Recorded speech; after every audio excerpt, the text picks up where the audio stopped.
The next set to be coming out for Japan is Inferno X, or as it's been named for us, Phantasmal Flames, and this is going to be one of the smallest sets we've seen for the TCG in quite a while. Only 90 cards are going to be printed for this set, and judging from the name of it, it's going to be mainly focused around fire and dark types. And from the initial reveals, we've seen quite a few dark Pokemon, quite a few fire Pokemon being revealed, but one Pokemon in particular that has caught my attention is Toxtricity. So this is a 140 HP stage 2 dark Pokemon, and its attack doesn't really matter, but its ability is incredibly powerful and is probably going to be a staple for darkness type decks moving forward. Its ability, Bad Upper, says once during your turn you may search your deck for a basic darkness energy and attach it to one of your benched darkness Pokemon. If you do, put 2 damage counters on that Pokemon, so being able to just attach a darkness energy from your deck onto a benched darkness Pokemon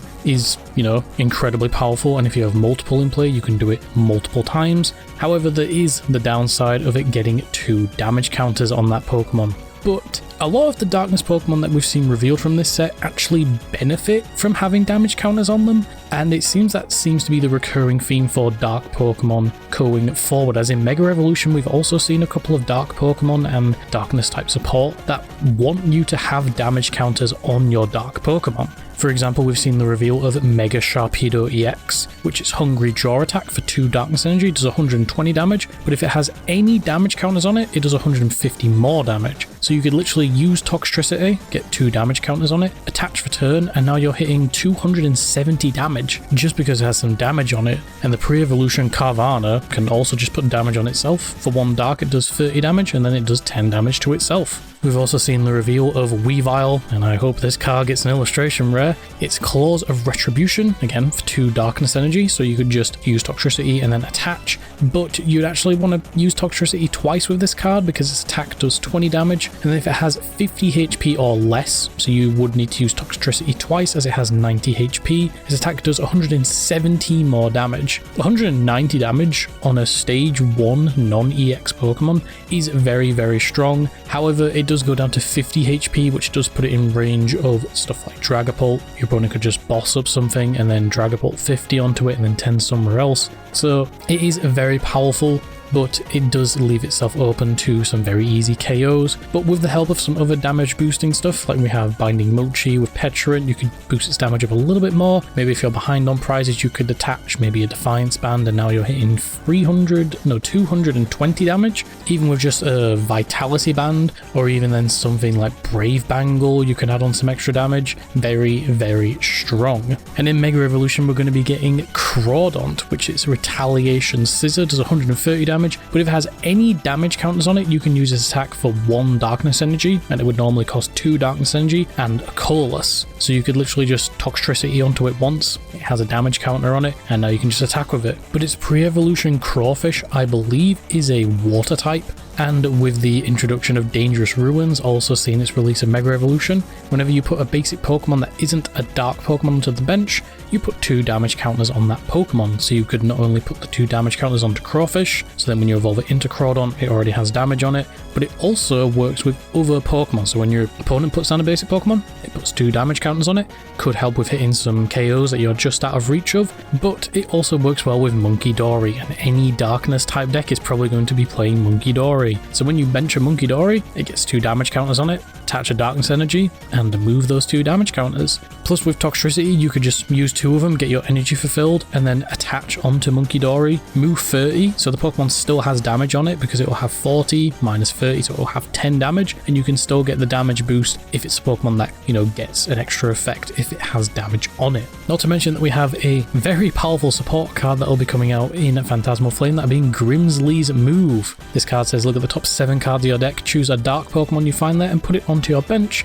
shuffle the other cards and put them on the bottom of the deck. Keep in mind it doesn't say basic darkness Pokemon, it just says darkness Pokemon. So if you find an evolution, you can just put it straight onto the bench without needing to bench the basic. So if you look at the top 7 and find a Toxtricity, you can just put it straight onto the bench. Same with something, you know, like Mega Sharpedo, or something like Weavile, something like Crawdon, or even something like Mega Gengar. This is a very powerful card that isn't seeing play a whole lot at the moment. It's mainly seeing play inside of other darkness type decks because of its ability. Its ability, Shadow Hiding, says whenever any of your dark Pokemon are knocked out by damage from an attack from a Pokemon EX specifically, that player takes 1 less prize card. The effect doesn't stack. And then its attack, Void Gale, does 230 damage for 2 dark, but you have to move an energy off of it onto one of your bench Pokemon.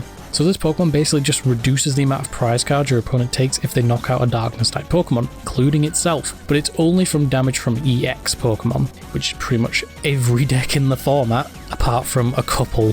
So basically, if your opponent knocks out one of your, 1 prizes with an attack from an EX, they don't take any prize cards. If they knock out an EX, something like Fezandipity, because Fezandipity is dark type, something like Petrant, which is also a dark type, they're going to take 1 prize instead of 2, and if they knock this out, then they'll take 2 prizes instead of 3. Plus, his attack is actually pretty decent, 230 damage for 2 energy, so you could just Toxtricity onto it twice, but you do have to move an energy off of it. But you could say attach for turn onto a Munkidori, move off that 30 that you had to put onto it from the 2 Toxtricities, and then move a darkness energy off of it onto another Munkidori, or maybe another attacker on the bench. So then that one's ready for next turn, maybe a Weavile or a Crawdon, or maybe even a Mega Sharpedo. You can just move it onto it, and then you could maybe attach for turn or use Toxtricity to get the bonus effect, and then bring that one up and start attacking. However, I'm not entirely certain if Gengar will be seen as an attacker. I think it will mainly be seen as a support,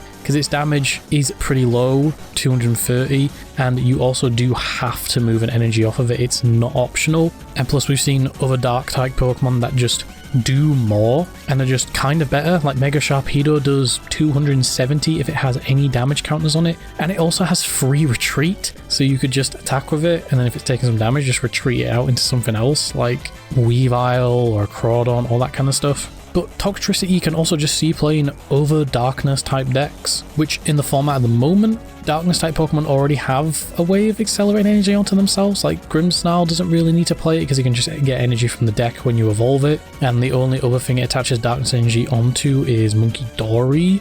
Charizard uses fire energy, so it kind of doesn't need that. I guess maybe something like Roaring Moon could make use of it, but then you're putting damage counters on yourself, and I don't think Roaring Moon really plays Munkidori, so you can't move that damage off. So if you end up using something like Frenzied Gouging, you're gonna trade and just take KOs with yourself. It could see play in something like maybe the Loyal Free deck, because you do have the Munkidori X, which says that if this Pokemon is knocked out by damage from an attack from an EX, while you have Petrant EX in play, it takes 1 fewer prize card. So if you have Mega Gengar in play and this in play, then, they don't take a prize card from knocking out an EX, which is pretty powerful. Plus, that deck plays quite a few ways of accelerating out energy. You obviously have stuff like Ogidogi, which can accelerate 2 basic energy from the deck, but it then poisons. You also have Petrant, which poisons. Petrant could be a very good late game attacker for most decks, because you could just Toxtricity onto it twice. It now has its 2 energy. Depending on how many prize cards your opponent has taken, you can hit a lot of damage. Plus, maybe you could poison it in a way and then get a Binding Mochi onto it. There's also stuff like Janine's Secret Technique, which can attach energy from the deck and then poison the Pokemon, so on and so forth. There's so much dark support and so much just stuff for darkness type decks, and with Inferno X / Phantasmal Flame we're going to be getting even more, and I'm honestly kind of excited because darkness is one of my favorite types. As you all know, Weavile is my favorite Pokemon, so I will find any excuse to try and build a competent deck with this. I was mainly thinking of playing Mega Gengar, but I honestly don't think I will. I think Mega Sharpedo is just a little bit better, so maybe something like Mega Sharpedo with some Weaviles and Toxtricities, Sharpedo being your main attacker, and then, Weavile's there for cleanup. And you also have other support Pokemon, like, again, Fezandipity.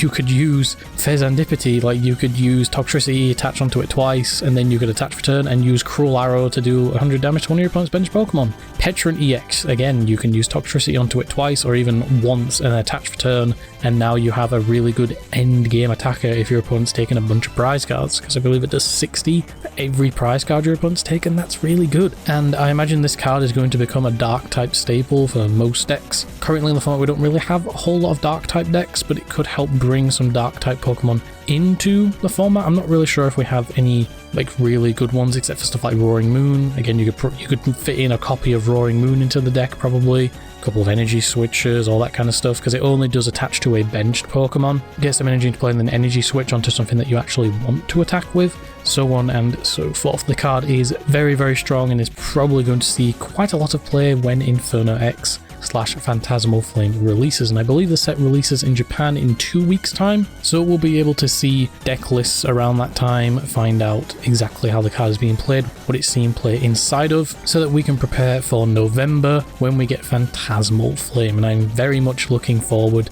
to that set and getting my hands on some of these Pokemon and building a Dark Box deck.